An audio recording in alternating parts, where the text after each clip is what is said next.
خواجہ حبیب کون تھے؟ انہوں نے سود کا لین دین کیوں چھوڑا؟ بچے ان کے متعلق کیا جانتے تھے؟ اور وہ ولی اللہ کیسے بنے؟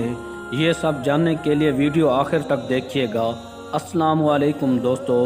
حضرت خواجہ حبیب اجمی اور اولیاء میں سے تھے۔ آپ حضرت خواجہ حسن بصری کے خلیفہ تھے۔ ابتدا میں بہت دولت مند تھے لیکن سود خور تھے۔ ہر روز تقاضا کرنے جاتے، جب تک وصول نہ کر لیتے اسے نہ چھوڑتے۔ ایک روز کسی مقروض کے گھر گئے لیکن وہ گھر پر موجود نہ تھا۔ اس کی بیوی نے کہا اس کے پاس قرض ادا کرنے کے لیے رقم موجود نہیں ہے، البتہ بکری ذبح کی تھی، اس کی گردن موجود ہے جو ہم نے گھر پر پکانی ہے۔ لیکن آپ اس عورت سے بکری کا گوشت زبردستی لے آئے اور گھر پہنچ کر بیوی سے کہا یہ سود میں ملی ہے، اسے پکا لو۔ بیوی نے کہا کہ آٹا اور لکڑی بھی ختم ہے، اس کا بھی بندوبست کر دو۔ آپ دوسرے قرض داروں کے پاس گئے اور یہ چیزیں بھی سود میں لے آئے۔ جب کھانا تیار ہو گیا تو کسی سوالی نے آواز دی کہ بھوکا ہوں، کچھ کھانے کو دے دو۔ آپ نے اندر ہی سے اس سیل کو جھڑک دیا، سیل چلا گیا۔ جب آپ کی بیوی نے ہانڈی سے سالن نکالنا چاہا تو دیکھا کہ وہ خون ہی خون ہے۔ بیوی نے حیران ہو کر شوہر کی طرف دیکھا اور کہا کہ یہ آپ کی شرارتوں اور کنجوسی کا نتیجہ ہے، دیکھ لو۔ خواجہ حبیب اجمی نے یہ ماجرا دیکھا تو حیرت زدہ رہ گئے۔ اس واقعے نے آپ کی زندگی میں انقلاب برپا کر دیا۔ اسی وقت سابقہ بے روی سے توبہ کر کے ایک روز باہر نکلے، راستے میں بچے کھیل رہے تھے۔ انہوں نے خواجہ صاحب کو دیکھ کر چلانا شروع کر دیا، ہٹ جاؤ، حبیب سود خور آ رہا ہے، ہم پر اس کی گرد بھی پڑ گئی تو ہم بھی ایسے ہی ہو جائیں گے۔ یہ سنا تو تڑپ اٹھے، ندامت سے سر جھکا لیا اور کہنے لگے اے رب، بچوں تک تو نے میرا حال ظاہر فرما دیا۔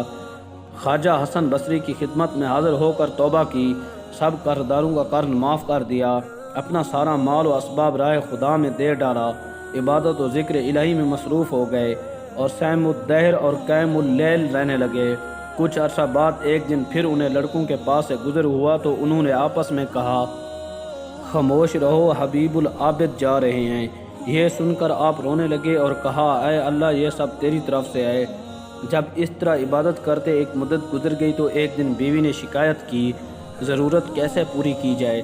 آپ نے فرمایا کہ اچھا میں کام پر جاتا ہوں، مزدوری سے جو ملے گا لے آؤں گا۔ چنانچہ آپ دن بھر گھر سے باہر رہ کر عبادت کرتے اور شام کو گھر واپس آ جاتے۔ بیوی انہیں خالی ہاتھ دیکھتی تو کہتی یہ کیا معاملہ ہے؟ آپ فرماتے کہ میں کام کر رہا ہوں، جس کا کام کر رہا ہوں وہ بڑا سخی ہے، کہتا ہے کہ وقت آنے پر خود ہی اجرت دے دیا کروں گا، فکر نہ کرو، لہٰذا مجھے اس سے مانگتے ہوئے شرم آتی ہے۔ وہ کہتا ہے کہ ہر 10ویں روز مزدوری دیا کروں گا۔ چنانچہ بیوی نے 10 دن صبر کیا۔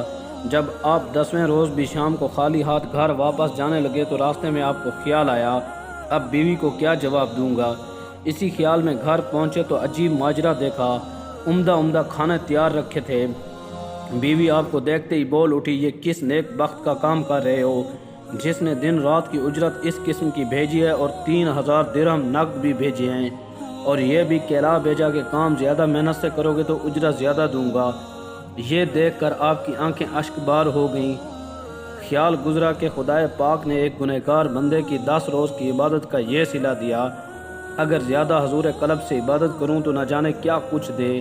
یہ خیال آتے ہی خلائق کی دنیا سے بالکل الگ ہو گئے اور ایسی باتیں اور ریاستیں کی کہ اسرار الہی بے نقاب ہو گئے، عنایت الہی کا نزول شروع ہو گیا اور آپ کو مستجاب الدعوات کا درجہ مل گیا۔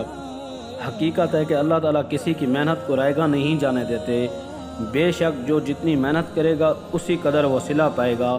اس واقعے سے ہمیں یہ سبق ملتا ہے کہ ہم اپنے گناہوں سے سچی توبہ کر کے واپس لوٹیں گے تو اللہ تعالیٰ ضرور ہمیں قبول فرمائیں گے۔